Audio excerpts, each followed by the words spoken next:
મારી કોશિશ છે એટલે કરું છું. હવે તમને એક વાત કરું, સુભાષચંદ્ર બોઝ કોણે નો નામ સાંભળ્યું હોય, અને લગભગ આમાં 75% તો હું ગેરંટી સાથે કહું કે આ જે બાઈની, જે નારીની, જે નારી શક્તિની વાત કરવા જઈ રહ્યો છું, 75% તો ખબર નહીં જ હોય. હાલો 25% ને કદાચ વડીલો એવા હોય તો હોય. અને આ વાત પુગાડજો બધા. એટલા માટે સુભાષચંદ્ર બોઝ એવડી આઝાદ હિન્દ ફૌજને તૈયાર કરતા હતા અને દેશ માટે અદ્ભુત વિદેશની માલિકો એમણે એવડી મોટી સેના તૈયાર કરી હતી ને એમણે શું દેશ માટે કર્યું કઈ મારે ચોખવટ કરવાની ન હોય, પણ આજથી 100 વર્ષ પહેલા એણે રાણી ઝાંસી રેજિમેન્ટ તૈયાર કરી હતી. સ્ત્રીઓને, દીકરીઓની ભરતી કરતા હતો. 100 વર્ષ પહેલા કરતો હતો. હજી આપણને બહુ નથી સમજાતું, તેદી સમજી ગયા હતા કે આ દેશની નારી પણ કંઈક કરી શકે છે. અને એમાં એક વેપારી પરિવાર, મૂળ તામિલનાડુનો પરિવાર, ભારતમાં તામિલનાડુનો પરિવાર, પણ એ બર્મામાં રંગૂનમાં રહેતો હતો. બહુ મોટો વેપારી પરિવાર રંગૂનમાં રહેતો હતો. એ પરિવાર, એમની એક 10 વર્ષની દીકરી, એ પરિવાર રંગૂનમાં વેપાર કરતો છતાંય ગાંધીજીને અને સુભાષચંદ્ર બોઝને દેશને આઝાદ કરવા માટે ફાળો આપતા હતા. ત્યાંથી ડોનેશનો વગર તો કઈ થાય નહીં. દેશ આઝાદ કરવો તો આખા વિશ્વની માલિકો આવું મિત્રો થતું હતું. તમે ભગતસિંહની તમને બધાને ખબર છે, પણ ભગતસિંહના કાકા અજીતસિંહ, જેણે આજ ભારત વર્ષનો કોઈ કિસાન, કોઈ ખેડૂત એને કદાચ ખબર હોય કે નહીં મને ખબર નહીં, પણ એનો ઋણમાંથી ચૂકતો ન કરી શકે. ખેડૂતો માટે એમણે જે કામ કર્યું એ અંગ્રેજોની એ વખતની સરકાર જે હેરાન કરતી હતી ને એણે. અને મિત્રો રામ લક્ષ્મણ વનમાં ગયા ને, રામ લક્ષ્મણ ને જાનકીજી, તો ઉર્મિલા એમના પત્ની ઘેરે હતા એકલા 14 વર્ષ સુધી.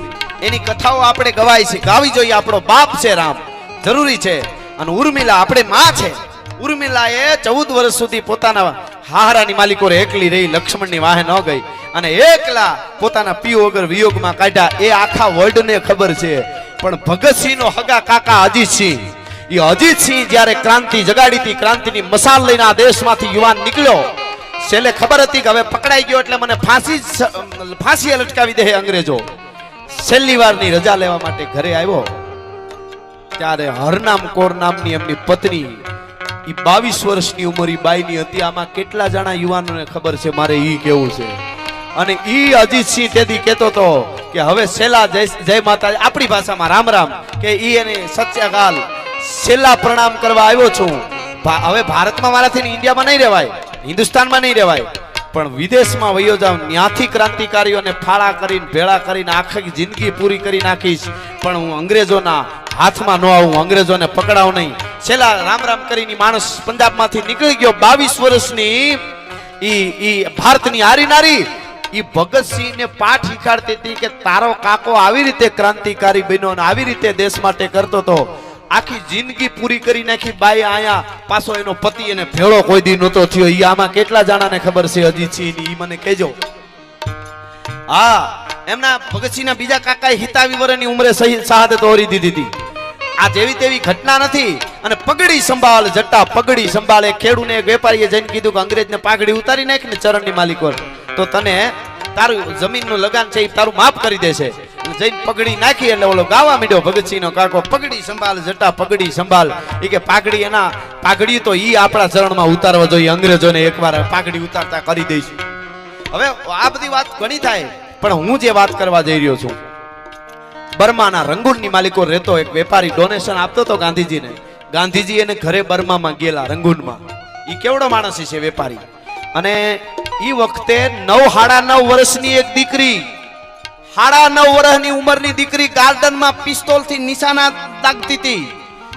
ઈ હીકતી હતી, નિશાના લેતી હીકતી હતી ગાર્ડનમાં. ગાંધીજી આવ્યા બરોબર. અરે बच्ची ये क्या कर रही हो?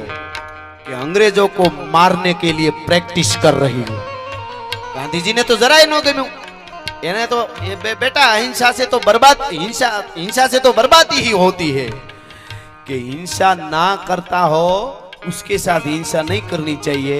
પણ આ લૂંટારા છે અને લૂંટારાને મારવામાં કોઈ હિંસા ને નથી, તો અહિંસા જ છે.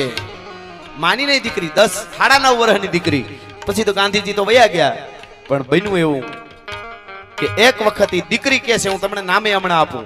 ઈ દીકરી કે મારી ઉંમર હતી 10 વર્ષની અને મારા ઘરે રેડિયામાં સમાચારો આવ્યા અને મારા મા બાપ એકદમ मेरी मम्मी नहीं माँ कहती थी मेरी माँ और मेरा पिताजी बहुत शोक में डूब गए એટલે ટેન્શન માં ડૂબી ગયા એટલે મેં પૂછ્યું ઈ દીકરી કે શું થયું તો કે ઈ તો બર્મામાં હતા હિન્દુસ્તાનની ભારત વર્ષનો એક હાવજ 3 હાવજ ભગતસિંહ રાજગુરુ ને સુખદેવ ને કે આજ ફાંસી દઈ દીધી છે ઈ રેડિયોમાં સમાચાર આવ્યા અને પછી ભગતસિંહ વિશે એની મા પાસે એને જાણ્યું ઈ બાઈ દીકરીએ નામ આપું હમણાં અને પછી દીકરીએ મા પાસે એનું બધું જાણ્યું અને પછી એને સુભાષચંદ્ર બોઝના જે પત્રોની માલિકો લેખ આવતા હોય ને એના ભાષણો રેડિયામાં સતત મંડી સાંભળવાનું બધું લખતી જાય એકઠું કરતી જાય મારે દેશ માટે કંઈક કરવું છે મિત્રો 12-13 વર્ષની ઉંમર દીકરીની થઈ ને 13-14 વર્ષની ઉંમર તો એક વખત કે મારી ઈચ્છા હતી સુભાષચંદ્ર બોઝને એકવાર મળવું છે અને સુભાષચંદ્ર રંગૂનમાં આવ્યા એની એક મોટી સભા હતી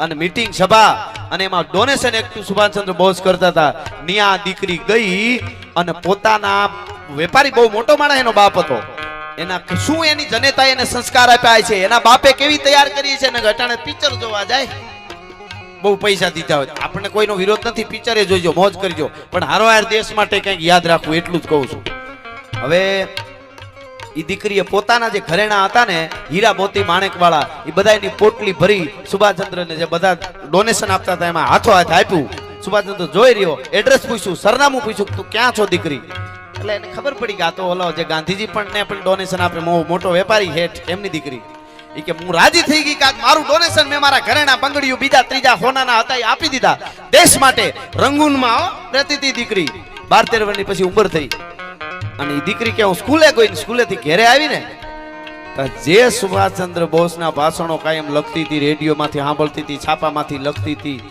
ઈ સુભાષચંદ્ર બોઝ મારા ઘરે મારા પિતાશ્રીની પાસે બેઠા હતા ઈ કે હું ગઈ હતા અને ઈ દીકરી કે મેં જોયું આ હા હા અને ઈ સુભાષચંદ્ર બોઝ ઈ કે ઘરેણાની પોટલી લઈને મારા બાપુ પાસે આવ્યા હતા કે એવડી દીકરી એટલા બધા ઘરેણા દઈ ગઈ છે એટલું બધું અમારાથી લેવાય નહીં એટલે પાછી દેવા આવ્યા હતા મેં હળી કાઢીને કીધું શું તો કે આ ઘરેણા બેટા ન લેવાય તો કે મારા છે મારા બાપુએ મને આપ્યા છે ભલે મારી અત્યારે 12-13-14 વર્ષની ઉંમર છે પણ મારે દેશ માટે આપવું છે ભારત માટે બહુ વિનંતી કરી તોય મેં ઘરેણા ન લીધા મારા પિતાશ્રીએ કીધું બેટા પાછા લઈ લે નહીં લઈ જાય હવે તો મેં એટલું કીધું સુભાષચંદ્ર બોઝને કે તમારી રાણી ઝાંસી રેજિમેન્ટ છે એમાં મને ભરતી કરો ને તો હું પાછા ઘરેણા લઈ લઉં નકર નહીં લઉં સુભાષચંદ્રે કીધું બેટા તારી ઉંમર હજી નાની છે દીકરી તો કે નાની ઉંમરની જરૂર ન હોય હોંસલો નાનો ન હોવો જોઈએ મારો હોંસલો બહુ મોટો છે અને 15 વર્ષની ઉંમર થઈ ત્યારે એની જે કંપની આખી સુભાષચંદ્ર બોઝની જે કેમ્પ હાલતા હતા એમાં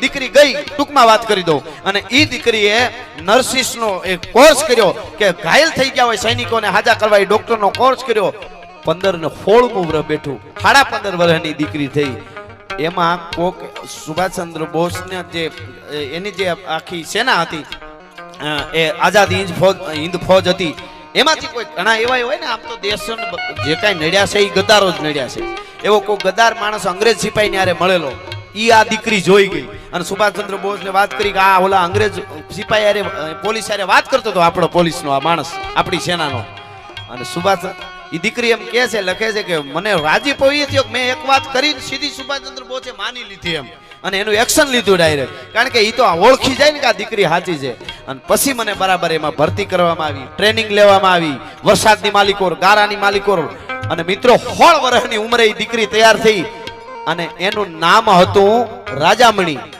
નામ એનું રાજામણી હતું તામિલનાડુની ચેન્નઈની દીકરી નામ એનું રાજામણી પણ સુભાષચંદ્ર બોઝે ઈ દીકરીનું નામ સરસ્વતી રાખ્યું અને પછી સરસ્વતી રાજામણી તરીકે ઓળખાતી હતી 16 વર્ષની કોક દીકરી અહીંયા હોય અથવા ઘરે કાલે હોય તો પૂછજો એમાં આપણે બધાય આવી આપણી દીકરી કે તને આવી રીતે મોકલી હોય તો તું શું કરે 16 વર્ષની દીકરીના વાળ કાપ્યા અને બોય બનાવ્યો છોકરો બનાવ્યો અને પછી રંગૂનથી કે 700 કિલોમીટર દૂર અંગ્રેજનો જ્યાં કેમ્પ હાલતો હતો એમાં એક ઈ રાજામણી દીકરી કે છે એક બીજી દીકરી એનું નામ है दुर्गा જે दुर्गा भाभी ની વાત करूं ये नहीं ये कि मैं और दुर्गा दोनों 700 किलोमीटर दूर जो हमारा कैंप था उससे 700 किलोमीटर दूर अंग्रेजों ना कैंप में गયું અને ઈ મજૂરી તરીકે ગયું છોકરા બની 15 વર્ષની બે દીકરીઓ દીકરાના વેશમાં વાળ કાપી અને ગયું અને અંગ્રેજોના કેમ્પમાં વહી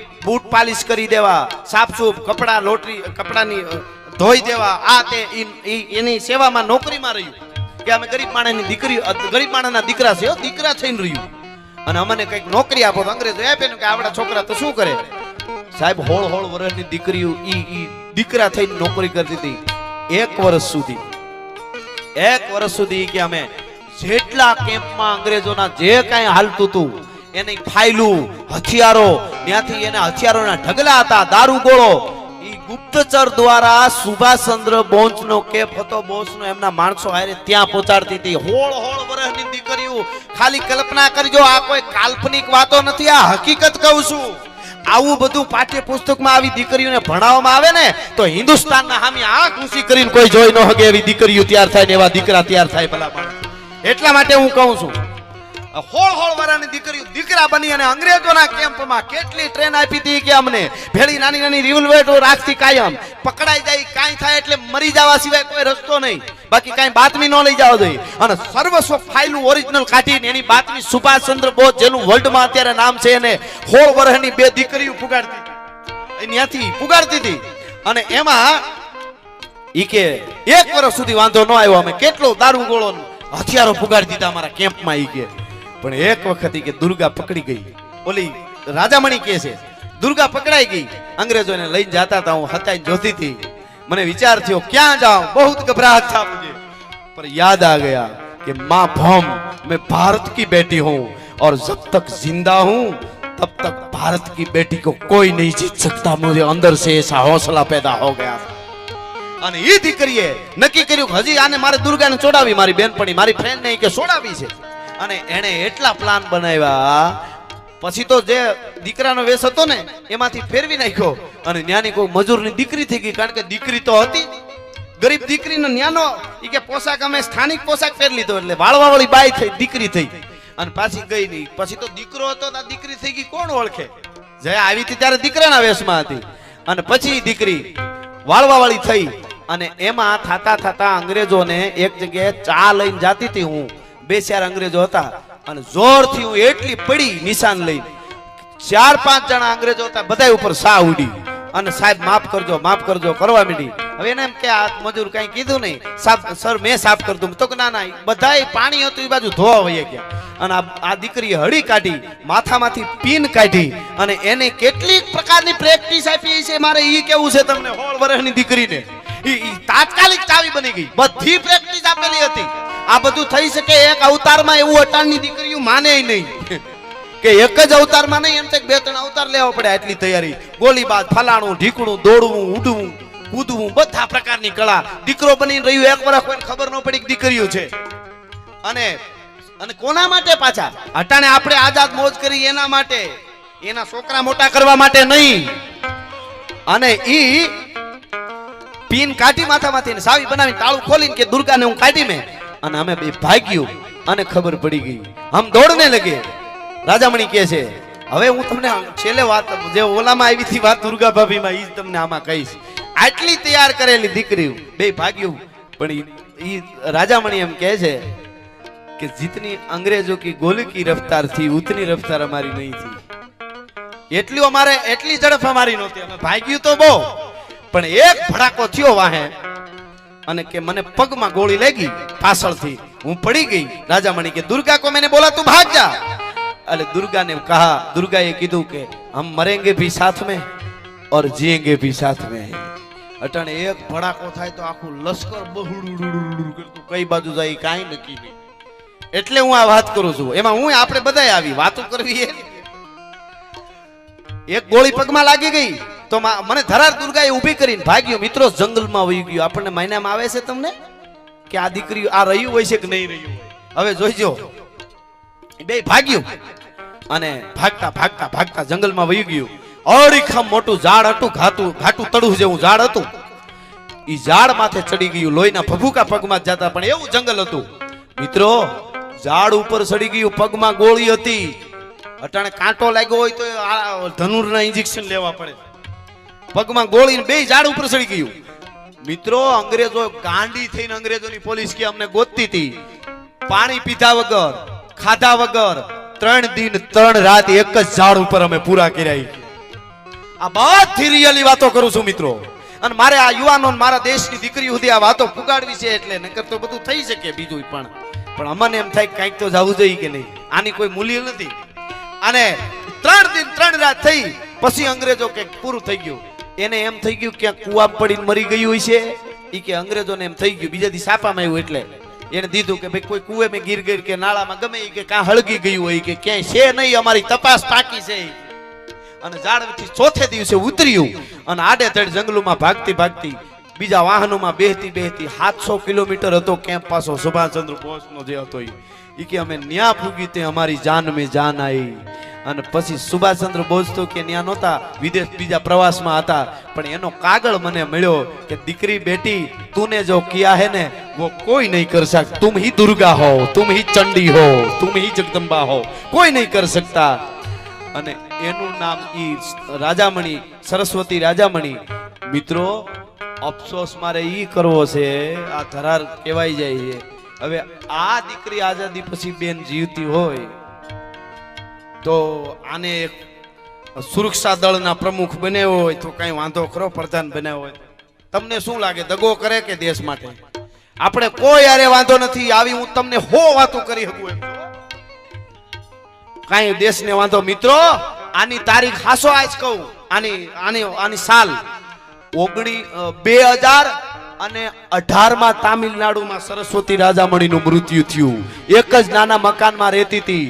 સર્વસ્વ બંગલા, વેપાર, પૈસા, ઘરેણા બધું વેચી અને દેશ માટે આપી દીધું હતું. અને તામિલનાડુમાં 2018 માં સરસ્વતી રાજામણીનું મૃત્યુ થયું છે.